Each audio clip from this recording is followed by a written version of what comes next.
Friday evenings are sacred to my wife and I. It's the one day after a week's work, we sit down to watch a movie, one movie a week. And that meant going to the neighborhood blockbuster store, renting the DVD, coming back home, watching the movie, going to bed, and invariably forgetting to return it the next day.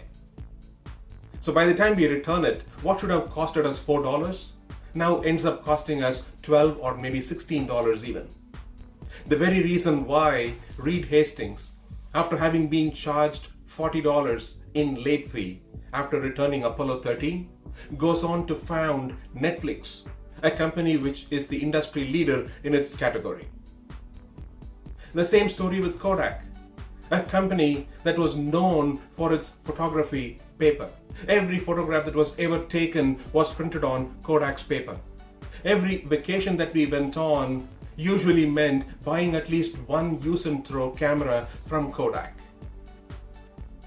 These two companies became the poster child for every article, every book ever written on innovation. Everybody makes a reference to it, academics, pundits, business gurus.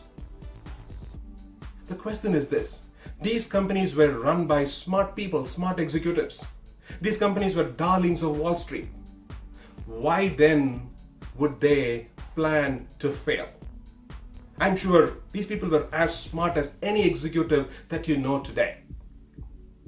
And let me explain that using an analogy. Now, how many of us would want to put our hands into a car engine that is running? I'll repeat it again. How many of us would want to stick our hands into an engine of a car that is running right now? I'm sure none of us. For the simple reason, there would be no hand to talk about immediately thereafter. And that is the very reason why these executives didn't want to upset an engine that was very well oiled, running very well.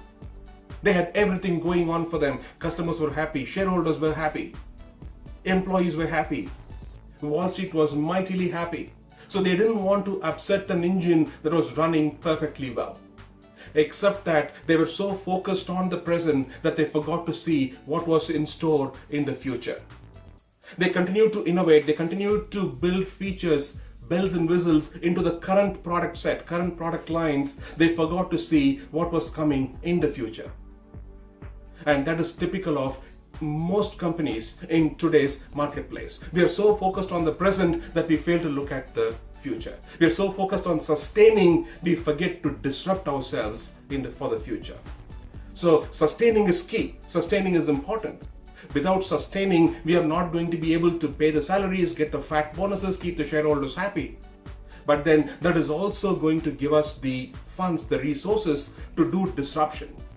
As much as it is important to sustain, it is also important to disrupt, because sustaining and disrupting are two sides of the same coin called innovation.